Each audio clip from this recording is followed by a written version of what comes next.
Isso. Vamos lá, meus irmãos, vamos lá, começando aqui nossa 11ª aula de Antropologia, Pneumatologia, sendo que hoje é a nossa 6ª aula de Pneumatologia. Então, hoje nós fechamos aqui esse módulo, né, de Teologia Sistemática 4, né, que compõe tanto a matéria de Antropologia quanto de Pneumatologia. Já oramos como é costume, mais uma vez, boa noite, graça e paz. Boa noite, graça e paz. Boa noite, graça e paz. Boa noite, graças a paz. Boa noite, graças a Deus. Trabalhamos aqui alguns módulos sobre antropologia. Hoje vamos estar trabalhando no nosso 6º módulo de pneumatologia e, como há pouco eu mencionei com vocês, principalmente pneumatologia, apenas arranhamos no assunto, não é verdade, irmãos?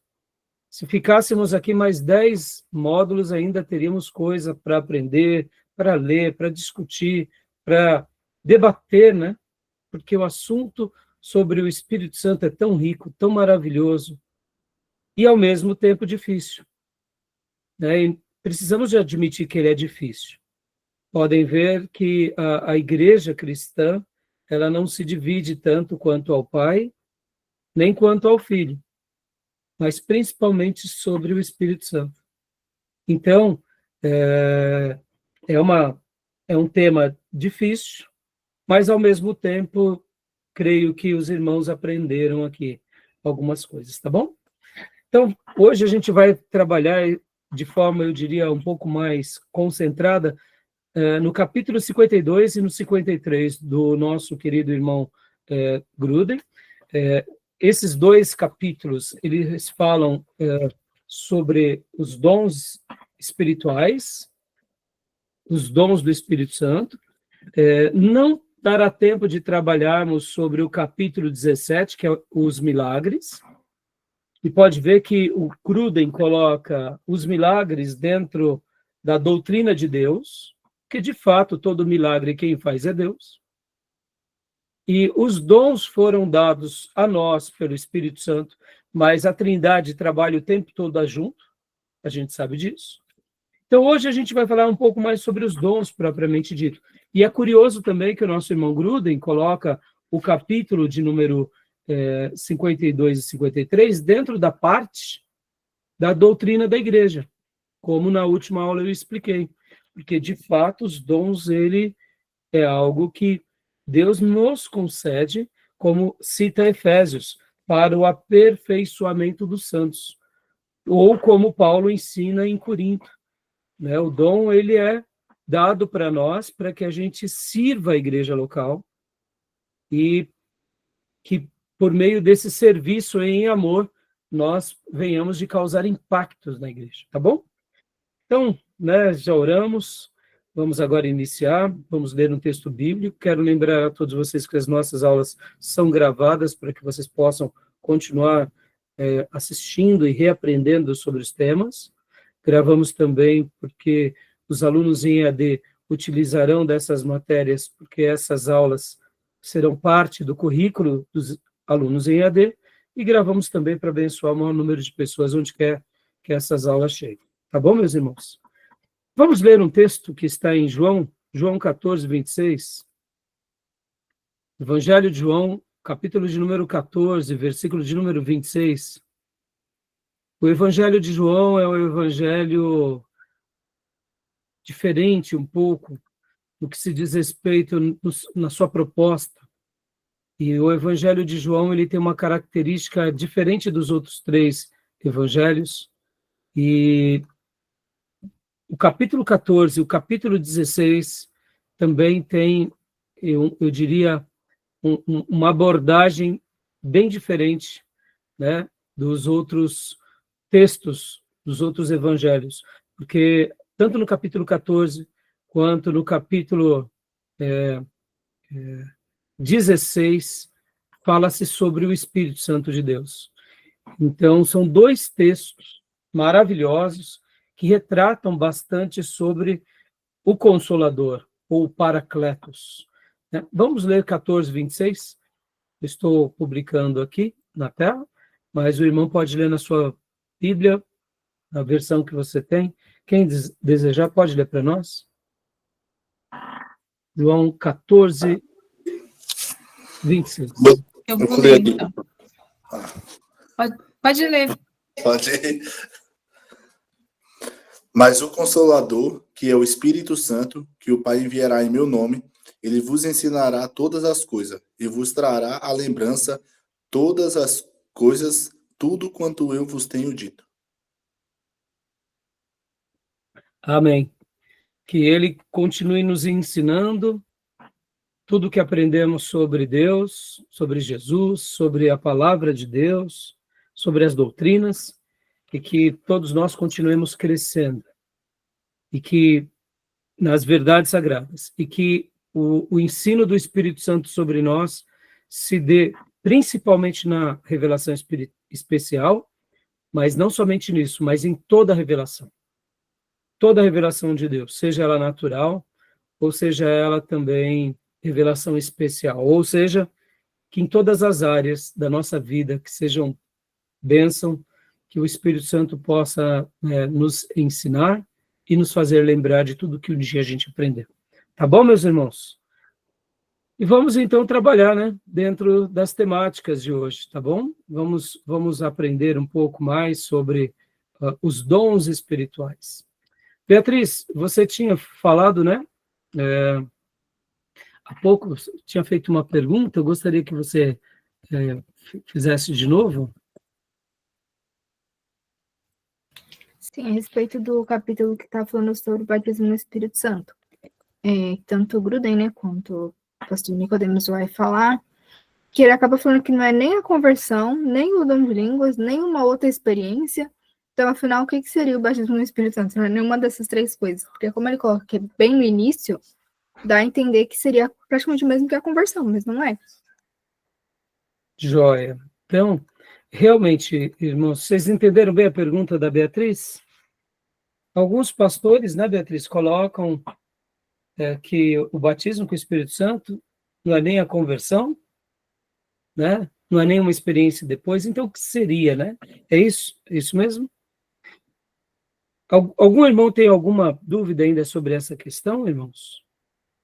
Querem fazer mais alguma pergunta sobre isso?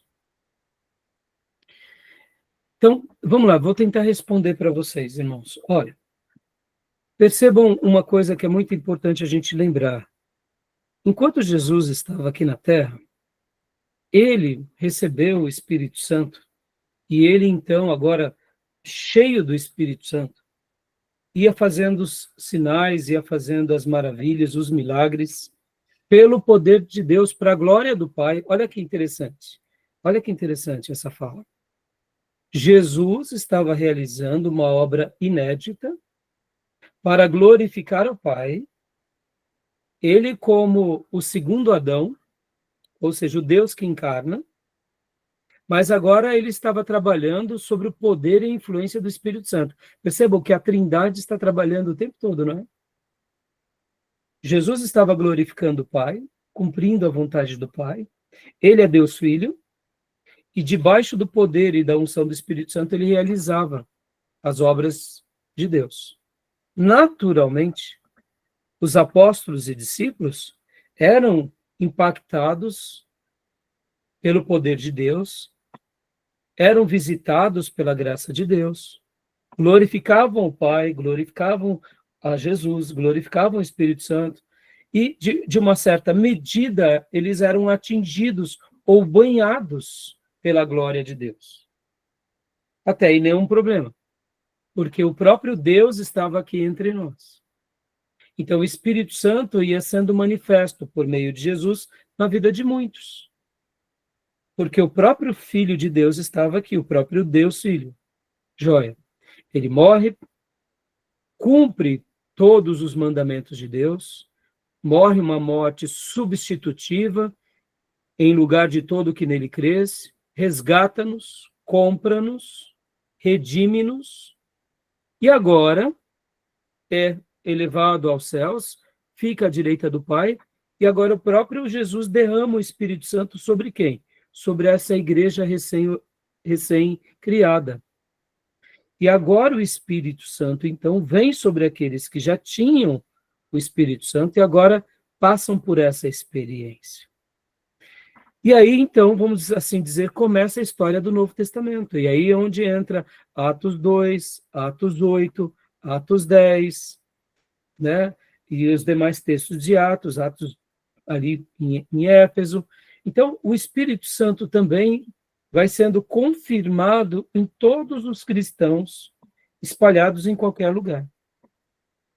Essa igreja agora, na direção do Espírito Santo, ela vai sendo ministrada pelos apóstolos, a revelação de Deus vai acontecendo, e era uma coisa comum entre todos eles, que agora o Espírito Santo estava sobre eles. Então, percebam, no Novo Testamento tem esse corte, no Novo Testamento tem o aparecimento do Deus Filho e o derramar do Deus Espírito Santo. Então, nós vemos dois ministérios em especial. O ministério do Filho, que termina na morte e na ressurreição e na ascensão, e aí começa agora o ministério do Espírito Santo. E é nessa igreja que o ministério do Espírito Santo começa e se perpetua. A grande confusão que é feita, geralmente, não é por aquilo que a Bíblia registra, mas é pelas nossas defesas, eu diria, um pouco envesada.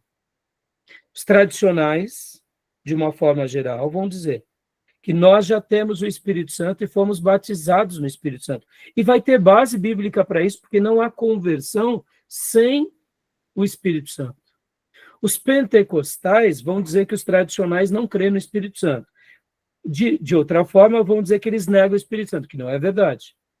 Mas os pentecostais vão dizer, você precisa de ter uma segunda experiência agora com o Espírito Santo. E buscam só a experiência. Como que se a experiência fosse praticamente algo que vai mudá-los para o resto da vida.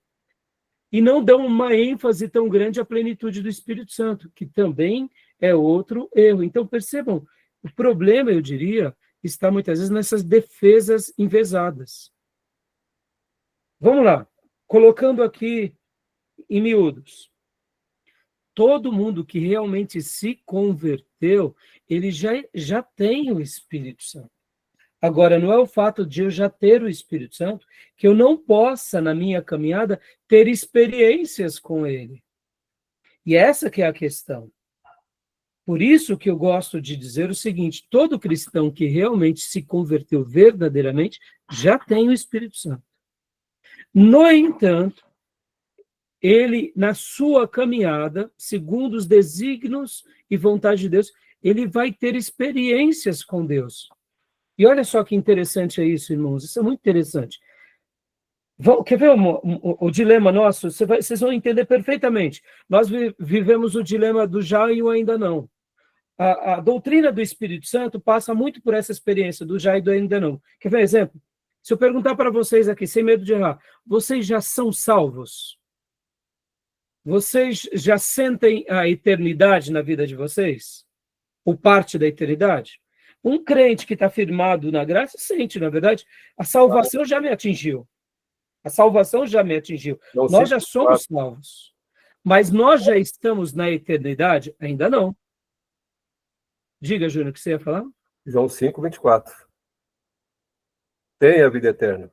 Já temos a vida eterna, mas eu digo, nós já temos a vida eterna plenamente? Ainda não. Não, é como você está indo para uma viagem, já está tudo pago. Exato. Nós estamos no caminho, né, Júnior? Está pago. Está pago, a passagem está comprada e você já está dentro, né, do veículo, do navio, do avião, do foguete, né, seja da arca. Nós já estamos lá, mas ainda não chegamos lá. Sim. Percebam. Não se concretizou, não se concretizou. Né? Exato. A experiência com o Espírito Santo, na minha concepção, as brigas seriam melhor entendidas em cima desse já ainda não. Todo crente lavado e remido no sangue do Cordeiro, ele já tem o Espírito Santo. A regeneração, né? Ele já está, sim, sendo alvo do Espírito Santo na vida dele. No entanto, uns de uma forma e outros de outra forma, vão compreender essa obra na caminhada. Vão ser impactados de formas diferentes. O pentecostal, no momento em que ele foi visitado de forma, eu diria, especial, ele fala, fui batizado com o Espírito Santo. Mas, na realidade, ele já tinha sido, eu diria, incorporado no mundo do Espírito, nas águas do Espírito. Ele só não tinha notado isso na sua vida. Ou seja, ele já é do reino dos céus, mas ele não tinha tido essa experiência mais dramática. Então, no momento em que um pentecostal tem a experiência, hoje, nos nossos dias, ele fala, fui batizado. Para o tradicional piedoso, é como se ele dissesse assim, não, eu já sou de Deus, é que Deus me presenteou com uma visitação. Percebam, são termos diferentes. É claro que aqueles tradicionais que negam essa experiência, eu diria que eles estão se limitando a algo, dizendo, não, isso aconteceu só na Bíblia e não acontece nunca mais. Na minha opinião, eles estão indo para um radicalismo errado. Por quê? Porque eles deviam dizer assim, olha, eu não posso dizer que não pode acontecer hoje, só porque não aconteceu comigo. Estão entendendo? Sim. Então, Beatriz, e eu gosto dessa analogia, como eu mencionei há pouco, antes da gravação, do mar. Quando uma pessoa nunca viu o mar, como acontece, eu sei que é difícil, mas tem gente que nunca viu o mar, a não ser por foto, por TV, filme, e quando ele vê o mar pela primeira vez, ele sente o cheiro, pisa na areia, e molha os pés, ele fica assim, que nem uma criancinha, porque a experiência com o mar é muito legal. Na minha concepção, o que é quando nós nos convertemos, nós já colocamos os nossos pés nas águas sagradas. Ou seja, já estamos conectados com todas as águas divinas. Agora, em algum momento, esse filho de Deus, ele fala, não, eu quero mais. E aí ele entra mar adentro. E aí ele conhece coisas mais lindas. Ele nada, ele faz mergulho. Ou seja, o que seria o batismo, então? Traduzindo, seriam essas experiências mais inusitadas, mais profundas, mais dramáticas. Enquanto outros estão felizes só de molharem os pés ou a canela, outros não querem, outros querem nadar nos rios de Deus. Então, eu diria que o que é o batismo com o Espírito Santo? Ele se resume na seguinte palavra: quando nos convertemos, verdadeiramente já fomos batizados. Já estamos nele. No entanto, quanto mais eu cresço em piedade e santidade, e algum momento da caminhada, Deus se revela a mim. Deus me visita.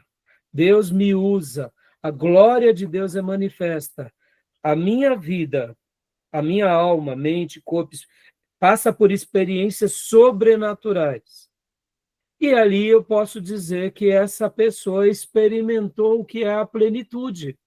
Agora, essa plenitude também não é somente um exercício unilateral, para uma vez e para nunca mais. É como a gente aprendeu com o Stott na aula passada.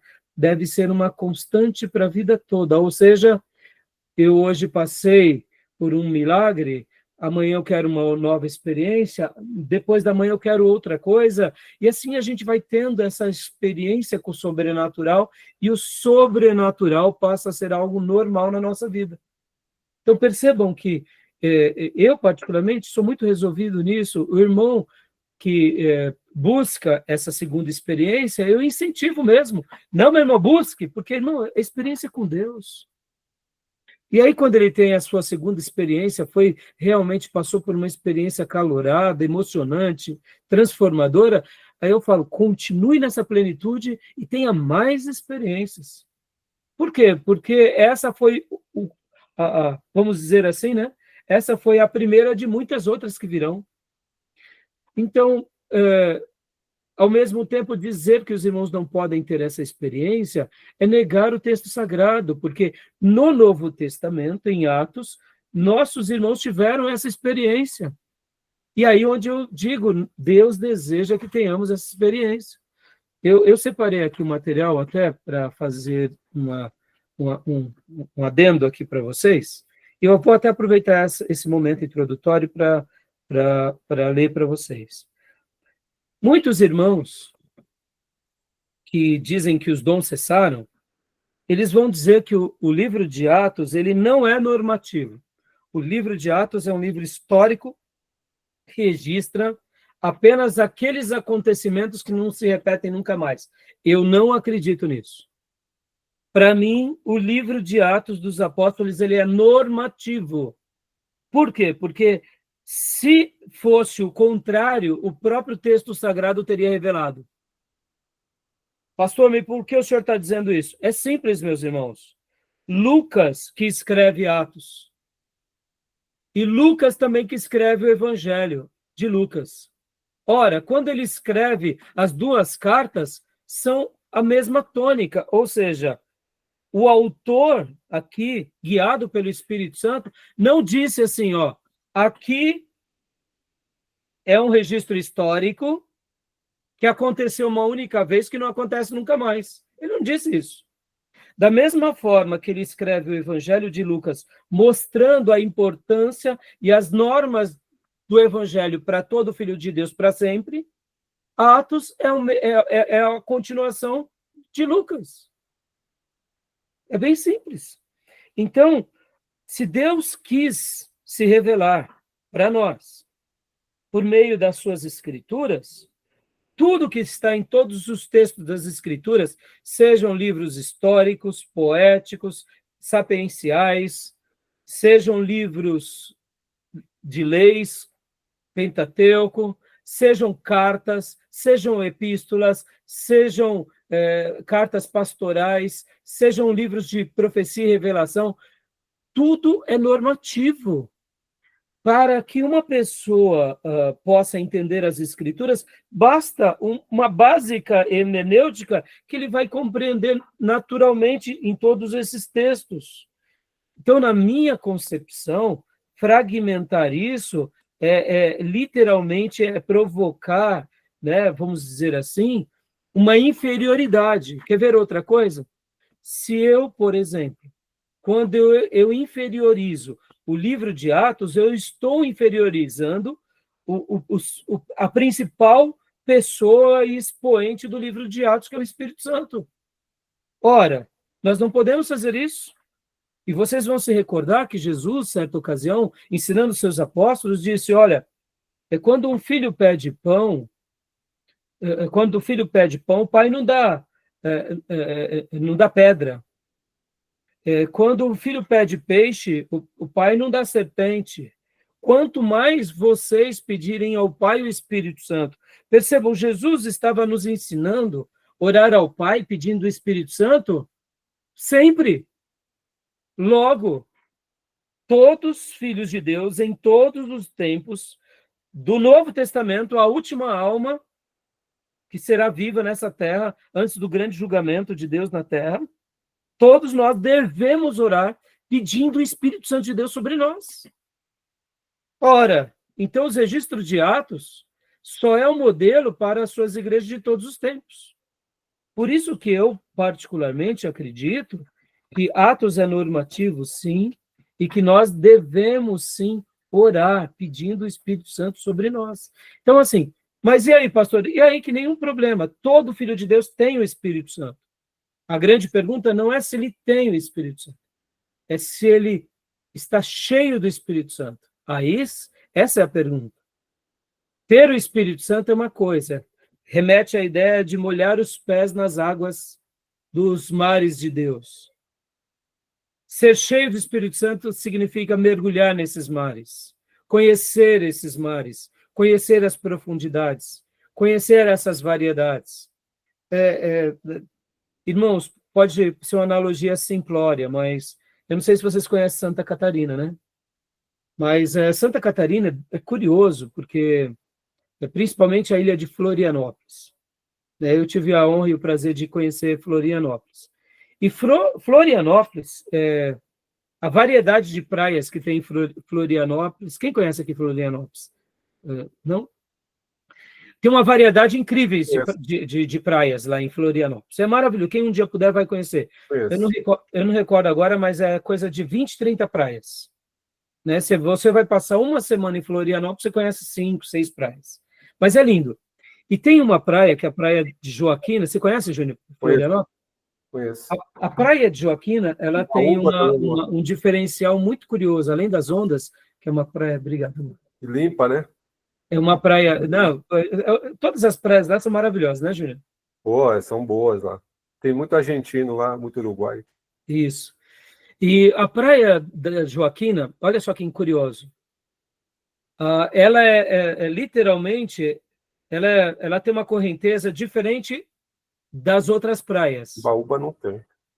Então, essa eu não conheci. Mas as águas da praia, né, de Joaquina, elas são geladas. São. Então, você está numa praia aqui. Olha que loucura. Você está numa praia, numa região, sei lá qual, sei lá, qualquer uma praia. Você está tomando banho na água do mar, você sente a água quentinha nos dias de verão. Aí você vai na mesma hora, você pega o carro, anda meia hora, vai para a praia da Joaquina. Você entra na água lá, é uma água gelada, irmãos. Parece quando você entra... Sabe quando a gente entra aqui no litoral norte, por exemplo, no inverno, nessa época, que a água está bem gelada no dia de sol, mas está bem gelado, que você toma aquele choque térmico. E é curioso. Você fala, eu não acredito. Eu estava meia hora daqui, mas o que aconteceu? As correntezas. São correntezas de águas diferentes. Olha, se não me falha a memória, vem do sul.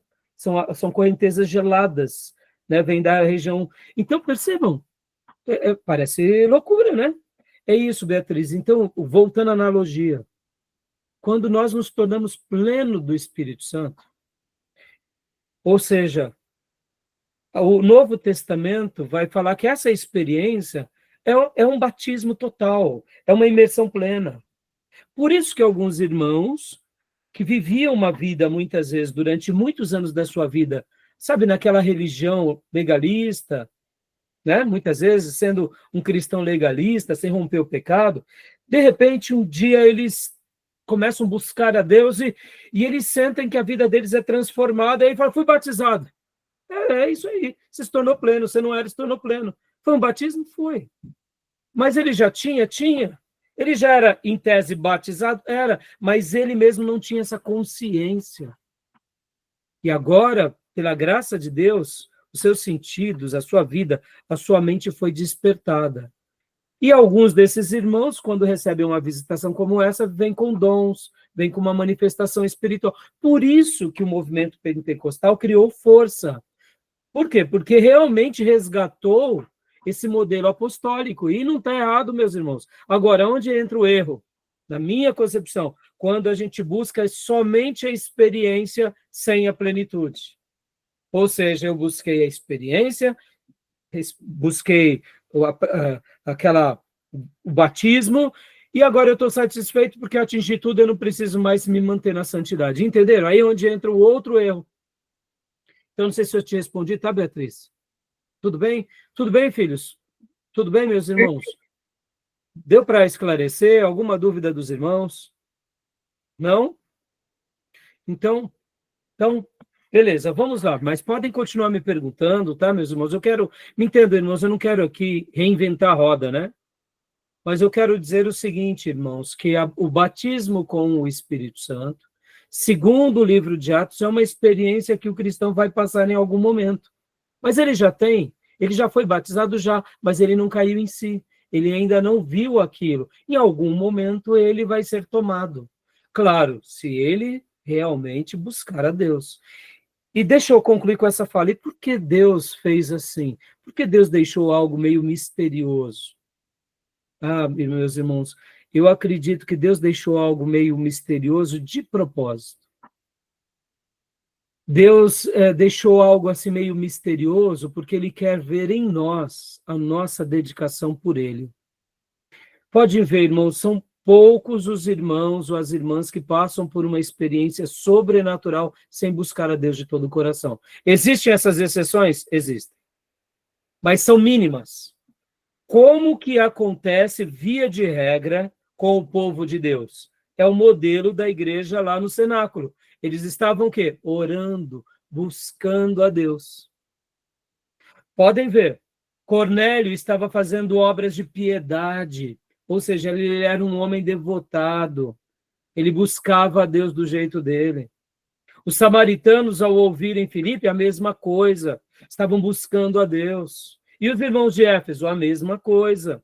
Percebam, todos eram piedosos.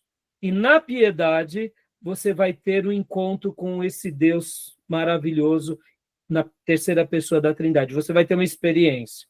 Pastor, pode ter exceções? Pode. Uma pessoa pode ter uma visitação de Deus? Pode. Mas é uma exceção. A grande maioria das vezes é meio misterioso e Deus deixa assim meio reservado porque Ele quer ver em nós o desejo de conhecê-lo, de se relacionar com Ele. E é mais ou menos isso. É por isso que o texto vai mostrar algo como do tipo, aquele que bate, a porta se abre, aquele que busca, encontra. E então é mais ou menos nessa relação. Deus deixou algo do melhor reservado, porque Ele quer ver aquele filho, aquela filha clamá-lo de todo o coração. E nesse momento que começa a clamar, começa a buscar, aí ele se manifesta. E quando ele se manifesta, é como se essa pessoa que já possui, agora então, tomasse ciência. Meu Deus, é maravilhoso! É como se Deus lá no céu dissesse assim, meu filho, é tudo isso que eu tenho preparado para você. Só você que não tinha se apropriado de tudo isso. Entendeu? Tá bom, filha? Fui um pouco prolixo aqui, mas o meu grande alvo é tentar esclarecer todos vocês. Mais alguma dúvida, meus irmãos? Hoje é o nosso último dia, então quero esclarecê-los, tá? Tirar a dúvida de vocês é mais importante do que a gente fazer outras coisas. Diga, minha irmã Miriam, pode falar. Pastor, eu queria fazer uma pergunta aqui sobre o Espírito Santo. Quando João Batista, ele batiza, né? Ele falou que vai vir batizar com o Espírito Santo e com fogo. Aí ele está batizando com o Espírito Santo. E esse fogo, o que seria esse fogo? É igual lá que teve na sarça ardente? Então, irmã, olha... Fogo seria fogo literal? Então, por isso, assim, né, vamos tentar aqui dizer assim, o texto bíblico, quando vai falar com o Espírito Santo e com fogo, perceba, como eu já mencionei para vocês nas aulas passadas, pode ser tanto uma coisa como outra coisa. Pode significar juízo? Pode. Alguns pastores vão falar que ali é o juízo de Deus. Nenhum problema. Mas eu, particularmente, acredito que essa questão está mais ligada não ao juízo de Deus, mas essa questão da experiência no Filho de Deus com o Espírito Santo. Esse fogo purificador, essas manifestações muito pessoais. Percebam que, irmãos, a matéria de pneumatologia, que é a doutrina do Espírito Santo, muitos irmãos nossos, teólogos, vão colocar junto com as doutrinas da aplicação da redenção. Ela é uma matéria que tem muito a ver com a nossa prática, com a nossa experiência. Então, irmã Miriam, eu particularmente acredito que o Espírito Santo e com o fogo ali, na minha concepção, tem a ver com essas experiências, Miriam, de nos marcar, de nos queimar com o fogo santo, mas não nos consumir. São experiências que nos marcam, experiências que nos transformam, experiências que nos melhoram, experiências que fazem com que rompamos obstáculos. Sabe aqueles obstáculos intransponíveis? Deixa eu até aplicar aqui, irmãos. Vamos lá. Quem foi liberto de um vício sabe muito bem o que eu estou dizendo. Não existe vício pequeno ou vício grande. Mas um vício é uma algema que nos aprisiona fisicamente, emocionalmente e muitas vezes espiritualmente. Podem ver que tem vícios que têm origem numa escravidão espiritual. Peguemos aqui, por exemplo, pecados, por exemplo, na promiscuidade. Vocês já ouviram muitas vezes, né, que dentro do espiritismo existe, né, uma entidade chamada pombagira.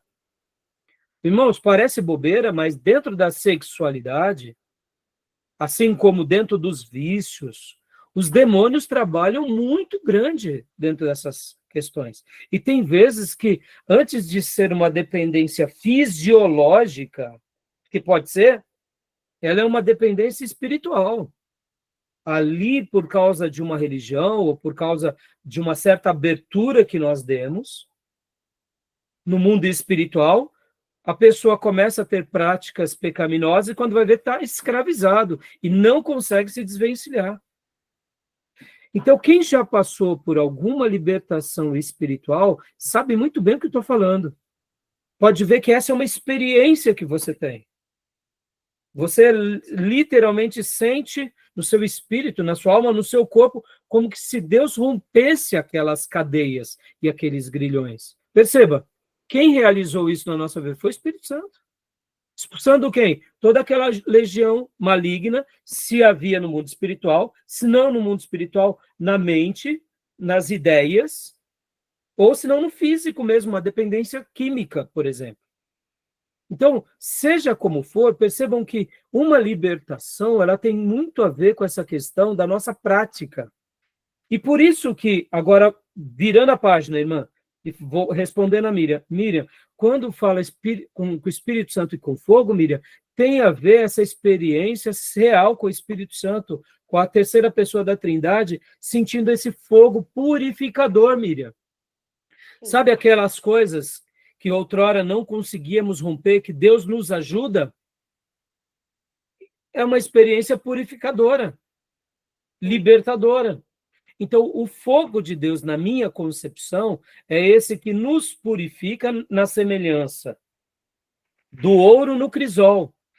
Porque o maçarico divino, que é um fogo santo, mas é um fogo que não nos condena, mas nos purifica, ele vai tirando as impurezas de nós. E eu não sei se vocês sabem, meus irmãos, que o ourives, quando ele está trabalhando tanto com o ouro quanto com a prata, sabe qual é o ponto ideal?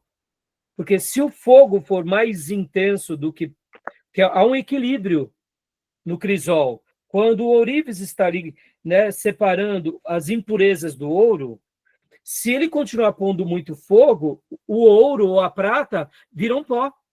Ela é consumida pelo fogo. Sabe como que o ourives, sempre desde a antiguidade, chegava ao ponto perfeito? Quando ele conseguia ver o seu próprio rosto. O ouro, aquele metal, ele começa a espelhar. No momento que ele está espelhando, as impurezas saíram, fica só a liga metálica mesmo ali. No momento que está espelhando, é o ponto exato. Aí eu te pergunto, o fogo de Deus, quando cai sobre nós, ele nos purifica, ele arranca todas as impurezas. E o que espelha? O que reluz de nós? É a nossa virtude? Não, é a glória de Deus. Se estamos sendo purificados, quem está sendo reluzido em nós é o próprio Deus que nos purifica. Pode ver, se Deus me purificou e eu me vanglorio, eu estou dando glória para mim. Mas no momento em que Deus derrama sobre mim o fogo purificador, é a glória para Ele. Então perceba, essa é a linguagem que eu faço, entendeu, Miriam? Então, assim, o batismo com o Espírito Santo tem a ver com isso, essa capacidade sobrenatural, esse poder de Deus que é derramado sobre nós, que nos purifica, que nos aproxima de Deus, que nos livra desse mundo. Última coisa, irmãos, esse mundo, ele é muito forte, os apetites dele, o dinheiro, a fama. Irmãos, resistir a tudo isso só pelo poder do Espírito Santo. Só pela graça de Deus. Ou seja, se nós não tomarmos cuidado, mesmo depois de muito experimentados, a gente vai se enveredando para esse mundo caído. Então, na minha concepção, o fogo santo que nos purifica, que é esse batismo com o Espírito Santo, ele é de poder, é de capacitação para o serviço, é tudo isso, mas é de purificação, Miriam. Entendeu, Miriam? Tá bom? Tudo bem? Obrigada, pastor. Nada. Tudo Então bem. vamos lá, vamos para os livros, textos aqui, meus irmãos. Eu quero compartilhar aqui com vocês agora, né? Quero compartilhar com vocês o material do slide do Gruden, para a gente prosseguir. E hoje, irmãos, não vai dar tempo de lermos, né, o livro. São muitas páginas do capítulo 52 e 53. Nós ficaremos nos slides e no resumo, tá bom? Então vamos lá para o resumo. O resumo do Gruden.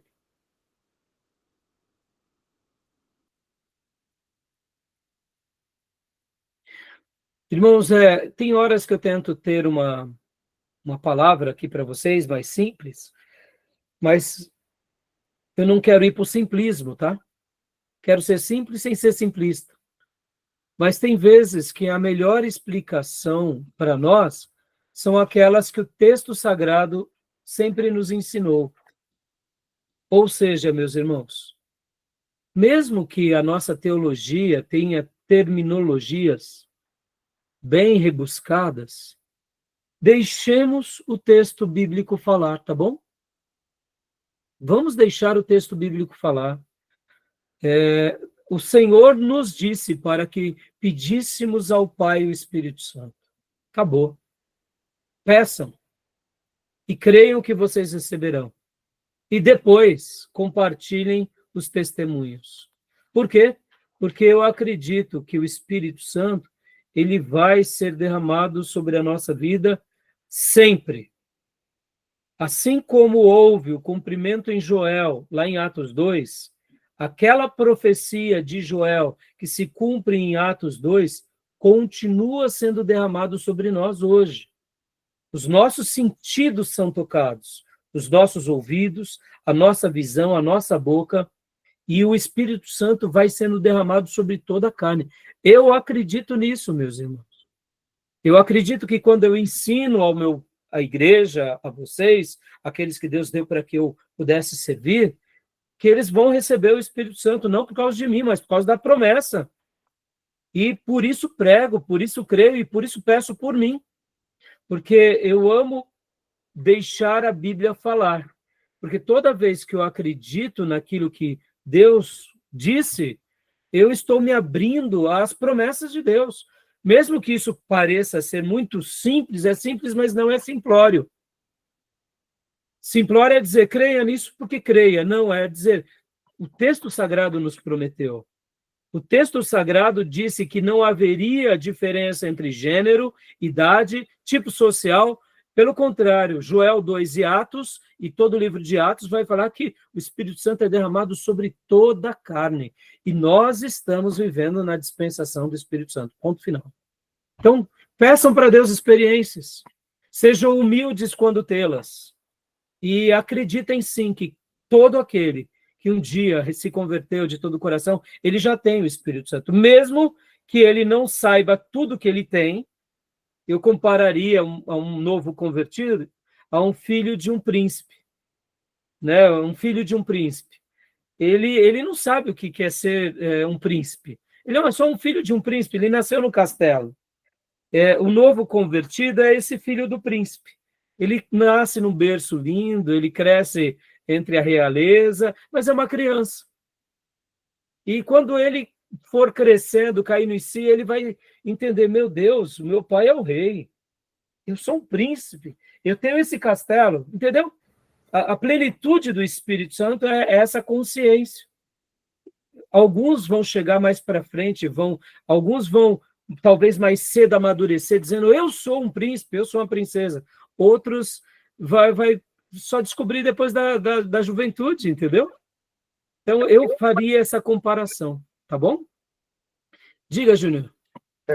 Essa experiência aí da conversão, de ter o Espírito Santo e receber a experiência do batismo do Espírito Santo como uma experiência posterior à conversão, mas tem aquele momento, tem registrado em Atos lá, que a coisa acontece simultânea, né? Simultânea. Recebe lá o Espírito Santo, tanto é que eles são batizados na água depois, que Pedro fala lá. Cornélio é o exemplo, né? Ele antes de ser batizado nas águas, né, Júnior? Em Atos mesmo, quando tá ali, todos ali, orando, e muita gente se converte ali, eles recebem o Espírito Santo naquele momento. Sim. Então, a conversão com o Espírito Santo e com aquela experiência secundária que fala que é o batismo com o Espírito Santo. Sim, o que nós não podemos, né, Júnior, é colocar dentro de uma caixa. É assim e pronto. Deus ele vai fazer como ele quer. Por isso que o movimento tradicional radical, na minha opinião, peca, e o movimento pentecostal radical também peca. Eu acho que os dois se completam. Sim. Né? Eles se harmonizam. Quando há maturidade de falar, não, realmente, Deus, como o Júnior falou, Cornélio é o grande exemplo. Ele recebeu o batismo com o Espírito Santo antes do batismo com as águas. Em outras palavras, ele facilitou a vida de Pedro, né? É. Porque Pedro, no momento em que voltou para dar relatório, todo mundo já estava criticando Pedro, mas Pedro disse, ora, se Deus quis batizá-lo com o Espírito Santo, quem sou eu para impedir a água? Verdade.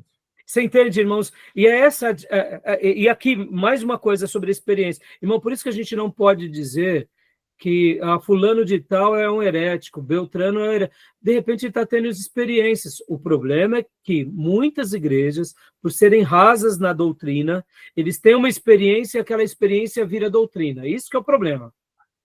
Mas dizer também que não foi Deus quem trabalhou ali, não é verdade. Já Paulo tem diferença, né? Que Paulo ele tem a conversão em Damasco e os sinais que nossos irmãos cristãos acreditam que é a segunda experiência acontece com Paulo depois.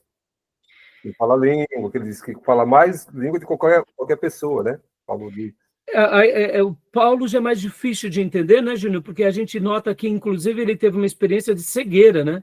Sim, ele vê assim, Cristo, fica cego, sim. E que no momento das águas, em que ele é batizado nas águas, é um milagre, que cai as cegueiras dos olhos como escamas, dando uma ideia até forte ali, né? Uhum. De milagre físico, né? Algo que atinge os seus olhos, né? Mas, assim, exatamente, Júnior, Paulo teve uma experiência diferente, né? É porque é claro, né? Ele recebeu o Espírito Santo, né? Não é na conversão que recebe o Espírito Santo, todo cristão? Então, só que a gente tem que ver que ali, né, Júnior, de uma forma inusitada, ele não recebeu o Espírito Santo, mas ele recebeu o próprio Cristo, né? Então, estou falando, mas pela concepção de quem converte. Sim. Então, tu diga assim, e a experiência que Paulo tem depois, de milagre, de ser usado, que ele fala, ele diz que fala mais língua do que qualquer pessoa. Sim. Não deve desprezar o dom de língua. Sim. A experiência de Paulo vem depois dessa conversão. Sim, exatamente. Não, é isso mesmo. Obrigado, Júnior. Nesse sentido, vem as grandes experiências de Paulo e vem bem depois, né? Os próprios 12 apóstolos, né, Júnior? Pode ver, eles estão 3 anos ao lado de Jesus, tem aquelas experiências de quando Jesus manda eles irem nas cidades com os 70, mas eles vão ser realmente experimentados e passar por uma experiência íntima e pessoal poderosa no Pentecostes, né? Ou seja, eles já tinham uma noção do que era, assim, mas só em Pentecostes houve algo inusitado na vida deles, né? Tá bom, meus irmãos, vamos lá. Olha aqui, rapidamente, né? Leia para nós, Júnior, por gentileza, esse slide.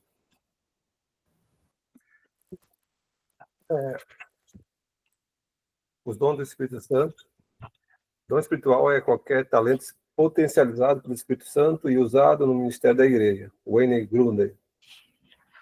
Joia. E aqui vários textos bíblicos, né? Olha, dom espiritual é qualquer talento potencializado pelo Espírito Santo. Eu não gosto muito dessa definição dele, tá? Eu gosto das definições mais objetivas, né? Eu gosto de distinguir que talento é uma coisa e dom espiritual é outra coisa. Porque aí ele generaliza, né? Ele acabou sendo um pouco mais generalista e, na minha opinião, acaba não se tornando algo muito bom, tá bom? Mas, assim, dom espiritual é uma coisa, talento é outra coisa. Só para adiantar aqui para vocês. Na vida, de uma forma geral, as pessoas têm talentos. Natural. Lembra que eu te falei? Exato, talentos naturais. No entanto, esse talento espiritual se torna o dom espiritual, né? Então, pode ver que ele coloca dom espiritual é qualquer talento potencializado pelo Espírito Santo. Então, eu não penso dessa forma. Ele não está dizendo uma heresia, não é isso. Mas essa definição não é muito boa para mim, tá bom? Ela não me agrada muito, não, tá? É como se talento fosse aquela parte natural que ele está falando. Que a pessoa... Sim, é uma parte natural, só que agora vem o Espírito Santo e melhora. E eu não creio assim, Beatriz, sabe por que não? Eu creio que talento é uma coisa, por exemplo, eu distingo talento de habilidade, talento igual habilidades naturais. Dom espiritual, habilidade espiritual. Uma coisa é habilidade natural, chamada talento, e outra coisa é habilidade espiritual, chamada dom. Por exemplo, eu não posso profetizar simplesmente, vamos imaginar, né? Os profetas, eles não profetizavam por causa que eles tinham um talento, porque eles eram oradores. Não, não, não, não, não. Não. Moisés não sabia nem falar direito, entendeu? E ele era profeta. Então a pessoa pode ter até o talento da oratória, ser um bom comunicador, e da conversão ele se converte, se torna um professor, se torna um pregador. Mas agora, como pregador, então ele tem o dom, ele recebeu o dom da pregação, ou era o talento da oratória? Perceba? Então, assim, eu sei que esse assunto é um pouco complexo, porque, por exemplo, vão ter certas ocasiões que o talento vai ser agraciado pelo Espírito Santo. Por exemplo, o dom de artífice. Muitas pessoas têm um talento. E ele tem o talento de fazer obras de todos os tipos, né, de ouro, prata, madeira. Só que ali, por exemplo, no tabernáculo, pode ver que o Espírito Santo capacitou ele com aquilo. Ou seja, aquele talento agora recebeu também uma graça de dom. E agora ele consegue fazer coisas aonde Deus é glorificado, que tem essa nuance maior, tá entendendo? Então, em alguns momentos, na história bíblica, isso vai acontecer. Por exemplo, uma pessoa que tem o talento da música. Ou seja, é um talento, a pessoa nasce com essa habilidade. Tá, então agora, aonde entra o dom? Em algum momento, pela consagração dessa pessoa, essa pessoa é agraciada pelo dom do louvor. Ou seja, aquilo que era algo apenas humano, emotivo, técnico, agora ele recebe a graça e o dom de Deus sobre aquilo. E pode ver que aí a pessoa canta ungida pelo Espírito, compõe, é o caso de Davi. Nós não podemos negar que Davi, por exemplo, ele tinha o talento musical, mas em algum momento na vida dele ele foi agraciado com o dom da adoração. Pode ver que ele faz poemas que até hoje nós adoramos a Deus. E ele se torna um profeta também, como poeta. Diga, Júnior. Então, como a gente consegue harmonizar a questão da parábola do 10 talentos, que Deus fala que ele teve que granjear, e ao mesmo tempo a gente pega Paulo falando para Timóteo, não negligencie o dom que recebeu de Deus, que foi posto sobre as suas mãos. Como a gente harmoniza essas duas questões? Porque tem dom, segundo o Wayne Grudem, que ele é temporário, e ele depende de Deus. Por exemplo, o dom de cura. Eu posso ter o dom de cura e você não ter o dom de cura, mas eu não vou fazer. Existe a soberania de Deus, além de eu ter o dom de cura, mas não é qualquer hora que vai ser, porque depende do dom de Deus. Sim, não tenha dúvida. Então, como que a gente harmoniza, Júnior? Fazendo até uma breve citação aqui, uma análise do texto. Na parábola dos talentos, nota que o nome é parábola dos talentos. Ali é só uma parábola, que está remetendo à ideia daquilo que Deus nos dá. Logo, a interpretação, a melhor hermenêutica ali, seria de dons de Deus, não apenas talentos nos sentidos humanos, né? Então, essa questão de potencializar, sim, a gente deve exercitar para melhorar, como eu citei Davi agora. Davi, um dia ali, como um simples pastor de ovelha, já fazia ali os seus poemas, já tocava o seu instrumento, e ele continua se esmerilhando sobre ele continua desenvolvendo o seu talento.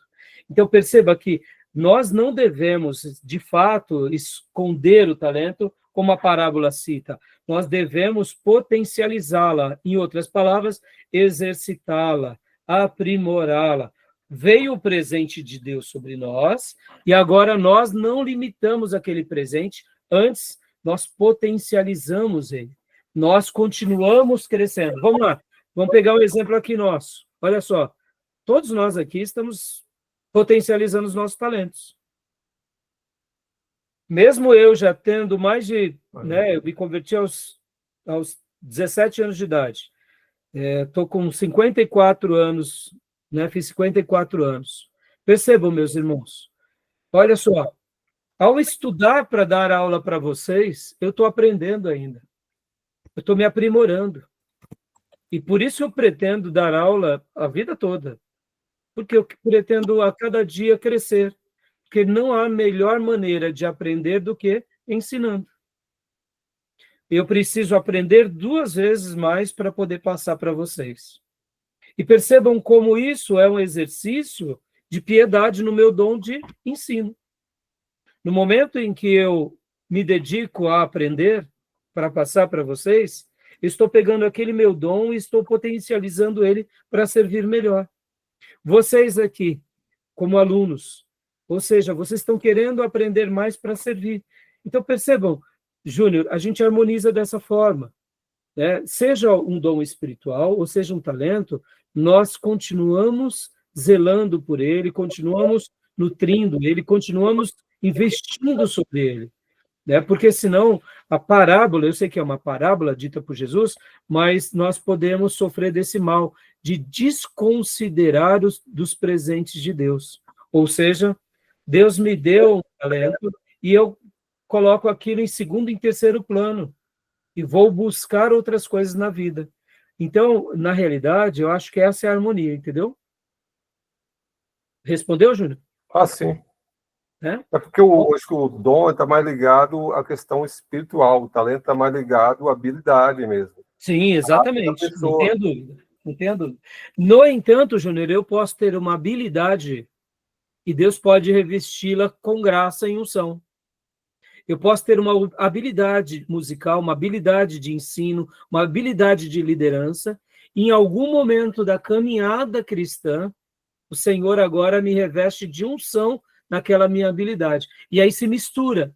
E é por isso que alguns irmãos vão fazer definições que nem o Gruden, porque na concepção deles as coisas acabam se misturando. Na minha concepção são coisas distintas, que em alguns momentos se misturam. Não todos os momentos, tá bom? Acho que o dom é mais distinto, acho que o dom é mais espiritual, aquilo que Deus capacita a gente. Exatamente. E agora, o talento, eu acho que... Porque tem muita gente que tem talento que nem é cristão. O cara é um bom matemático.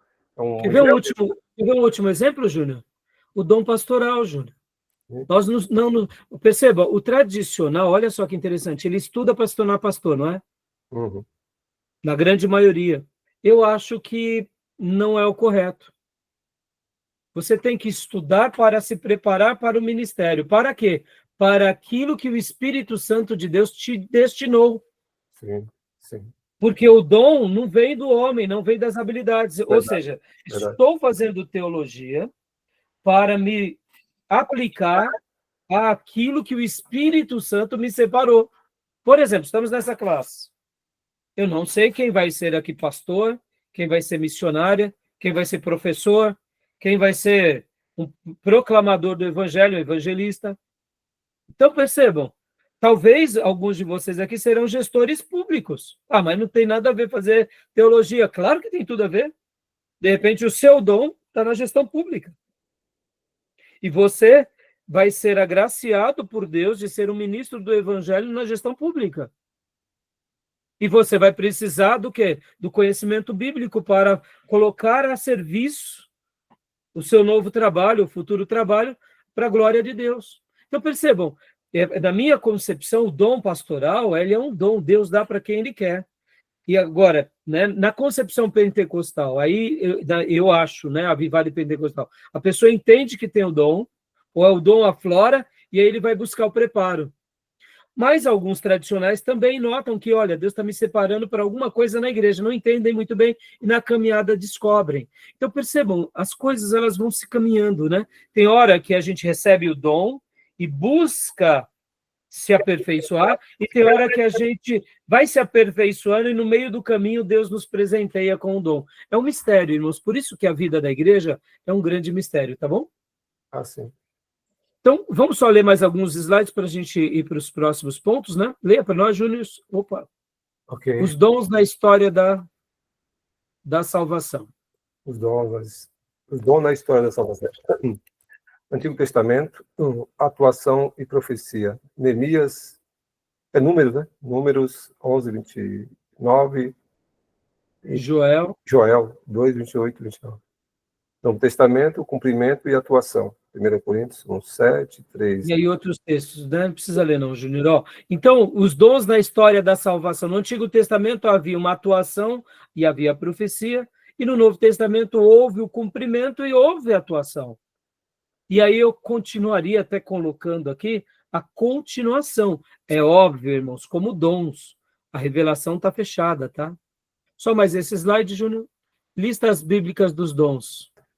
Em 1 Coríntios 12, de 8 a 10, palavra de sabedoria, palavra de conhecimento, fé, dons de curar, milagre, profecia, discernimento de espírito, línguas, interpretação de línguas. Em 1 Coríntios 12, 28, apóstolo, profeta, mestre, milagres, variedade de cura, socorro, administração, línguas. Então, paramos aqui por enquanto. Aqui ele só pegou algumas listas, né? Nós já vimos até no livro do Erickson, semana passada, e a gente sabe que tem outros textos, também romanos, que vai mencionar sobre os dons, Efésios, vai falar sobre os dons ministeriais, ou seja, alguns autores gostam de fechar a lista, né? Eu gosto de deixar a lista um pouco aberta, irmãos, porque não que a revelação continua sendo aberta, não é isso, mas para que a gente não limite o que Deus está fazendo entre nós, tá bom? Tudo bem até aí, meus irmãos? Tudo bem? Tranquilo? Alguma pergunta, alguma dúvida? Pode fazer a pergunta, Beatriz. Pastor, ainda nisso que o Júnior estava falando, eu percebi dois textos que o Gruden fala. Um é de Timóteo, que o Júnior citou, que ele fala para não enfraquecer os dons, só que depois ele vai falar de Romanos 11, que ele vai falar que os dons são irrevogáveis. Então, ao mesmo tempo ele está falando que é para a gente treinar os dons, e aí entrando nisso que o Júnior também está falando, né, que tem dons que, por mais que a gente treinar, não depende da gente querer usar o dom. E ao mesmo tempo ele vai falar, até dar o exemplo de Sansão, né, que os dons são irrevogáveis. Então, em alguns casos, como por exemplo o povo de Deus, ele manteve porque ele tinha uma promessa com o povo. Em outros casos, como foi de Sansão, teve ali um apagar do Espírito Santo, né? Exatamente, filha. Quando a Bíblia nos incentiva a gente realmente zelar pelos dons, exercitar os dons, trabalhar os dons, é porque é como se Deus soubesse da nossa natureza indolente. Que muitas vezes a gente vê, por exemplo, né, as dificuldades que é o exercício de um dom, como é difícil exercitar certos dons. Então, a nossa tendência natural é o quê? É baixar a guarda. Falar, isso daqui dá muito trabalho. Eu estou exercitando, estou servindo aos irmãos na igreja, na família, na sociedade, é só pedrada. Eu recebi algo de Deus, para quê? Para sofrer tanto, né? Ora pelas provações, ora pela dificuldade mesmo do dom. Imagina, irmã, vamos pegar aqui, por exemplo, nos dias bíblicos, a dificuldade que era ser um profeta. Falar as coisas que as pessoas não querem ouvir, tomar pedrada em nome de Deus, você está querendo ajudar aquelas almas?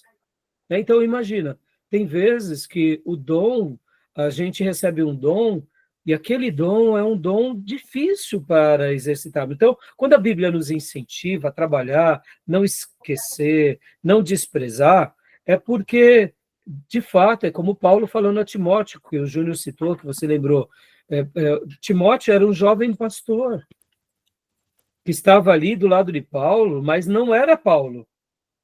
Ele não tinha as credenciais de Paulo. Então, as pessoas olhavam ele como um pastorzinho, como um figurinha. Imagina você substituir o chefão. E aí, então vem Paulo para ele e fala, olha, não despreze. Faça o trabalho de um evangelista, mais ou menos que dizendo, você não é um evangelista, mas faça o teu papel. Zele, dedique-se, ensine, pregue a palavra. Né? Então, assim, perceba que nós precisamos dessas palavras sempre. E aqui, irmã, cuidar de uma igreja. A igreja tem muitos altos e baixos, filha. Tem hora que você tem grupos que te amam, te adoram, te dão presente, é assim, uma coisa que você fala assim, meu, que povo... E tem hora que só toma pedrada. Passa 6 meses, 1 ano, aquele mesmo povo que estava te amando, agora está te criticando. Se a pessoa não tem consciência de que foi Deus que separou, a pessoa para. A pessoa volta a pescar, que nem Pedro e os apóstolos. Sabe assim? Ou se não pega a estrada de Emaús, vai embora. Fala, não, esse negócio está muito complicado. Viu? Então, diga, Júnior. Só para dizer que a Beatriz, que no Grunde não há nenhuma contradição. Eu li esses textos aí todinho, eu entendi. Vou te pegar a parábola dos talentos, Jesus fala lá em Mateus 25, 29, ele diz o seguinte: mas ao que não tem, até o que tem será retirado. Ou seja, sanção por imoralidade, Deus tirou o dom. Deu em último momento, deu a força para ele para se vingar lá, daquele momento. Então, isso é claro. Por isso que falo, não negligencie o dom que está em ti. É nesse sentido, né? É. Então, assim, a ênfase é essa, né? Agora, vamos lá, como você mencionou, Beatriz, os dons são irrevogáveis. E aqui, Júnior, não é que Deus tirou, né, o dom, o poder do Espírito Santo já não estava sendo mais manifesto. Sim, claro. O dom ficou adormecido. Olha que interessante, né, Beatriz e Júnior? A Bíblia vai mostrar que os dons são irrevogáveis. Agora, lembram, o Novo Testamento traz uma nuance maior. O Novo Testamento vai dizer que é possível entristecermos o Espírito Santo. O que Sansão fez durante muito tempo? Eu diria, Deus foi tão bondoso com Sansão, irmãos. Sansão flertava com o pecado o tempo todo. Quando a gente começa a ver a vida de Sansão logo de começo, ele já vai se casar ali com uma filisteia. Não era para ele ter se casado com uma filisteia. Ele era um juiz de Israel. Depois, ele mata o leão, nenhum problema, né? Mas ele vai pegar, olha só que dilema, hein? Ele vai pegar o mel que estava na carcaça do leão.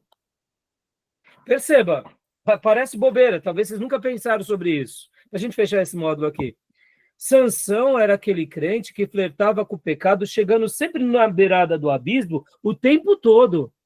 Em outras palavras, o orgulho dele ofuscava a unção de Deus na vida dele. Porque ele sabia que Deus era com ele, então ele abusava. Ele sabia que ele tinha uma promessa, que ele tinha um poder sobrenatural, e ele abusava. Quando ele pega, por exemplo, o mel que estava no leão, eu te pergunto, ele cometeu um pecado ali? Vocês já pararam para pensar? Ele era um nazireu, meus irmãos. Ele não podia pegar nada, ele não podia nem tocar em coisa morta. Aí eu pergunto, ele pegou em algo morto ou ele pegou em algo vivo? Ele pegou a colmeia que estava dentro do leão. Perceba, e ele gosta de... Ele faz até um enigma depois, né? Nazireu não podia tocar em morto, né? Exato, mas ele tocou no leão ou ele tocou nas abelhas? Perceba, ele gostava de ir na linha do abismo. E depois, com a própria Dalila, perceba, ele está ali deitado com uma outra filisteia, e ali ele não era casado com ela. E aí ela diz, os filisteus, ele tem o poder abusou, de uma né? vez, duas vezes, chega uma hora que ela arranca os cabelos, acaba ali o poder. Perceba, ele abusava da graça. Então, o dom é irrevogável, mas a presença do Espírito, que é santo, é manifesta na santidade. E ali ele abusou tanto da graça que uma hora o Espírito Santo se afastou dele. Por isso que a parábola fala, a força de expressão será tirada nesse sentido. É nesse sentido. É nesse sentido. Exatamente. Não vai mais Pode ver que é nesse sentido, Júnior, por isso que ele é uma parábola, né? Exato. Mas a pessoa... mas o fulano perdeu o dom de pastor. Não, o dom ele ainda tem. Mas, na realidade, está adormecido, porque lembra do pecado? Lembra da antropologia? Que é o pecado quem adormece o nosso espírito? Ou seja, o Espírito Santo de Deus já não tem mais acesso ao nosso espírito. Não porque ele não possa, mas porque nós o ofendemos. Entendeu, Pia? É nesse sentido. E, dentro dos irrevogáveis, a gente compreende melhor isso. O próprio Satanás ainda tem poder. Só que o poder que ele tem é para a glória de Deus ou é para a glória dele? Entenderam? Perceba, o dom pelo dom não diz muita coisa.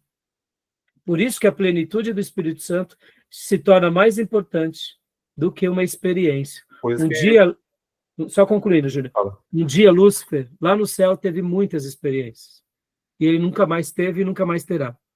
Mas ele ainda tem poder. Então, o dom pelo dom não diz tudo, né? E pode ver que no dia do grande julgamento, disse Jesus, que o critério ali não são os dons, né? E não é nem o nome de Jesus, né? Pode ver. Em teu nome expulsamos demônios, em teu nome curamos. O critério ali é o quê? É seguir a Cristo de todo o coração, é amá-lo, é servi-lo, né? Tá bom? Diga, Júnior. Na verdade, a expressão ali que tem que ser usada é ficar inativo, né? Não é revogar, Exato. inativo. É ficar inativo. O pecado deixa o nosso dom inativo. Obrigado, Júnior. Exatamente. Tá bom? Beleza, minhas irmãs? A gente vai continuar aqui nos slides, né? E depois a gente vai mergulhar nos resumos, tá bom? Alguma pergunta a mais? E o que você falou bem aí também, né? Não adianta dizer, no teu nome eu fiz isso. Não, nunca conheci. Nunca vos conheci, né, Mas Júnior? assim, não andei contigo. Não, não é que andou comigo. Eu nunca te conheci. São declarações tão fortes, né, irmãos? Ixi. Percebam que ali a gente vê que a obediência é tudo. A obediência é mais do que a operosidade nos dons. Verdade. Andar com Deus, né? Andar com Deus, né? Tá bom? Que Deus nos ajude, meus irmãos. Tá joia? Então, vamos para o nosso intervalo e em minutos voltamos? Beleza. Fechado. Então, até já.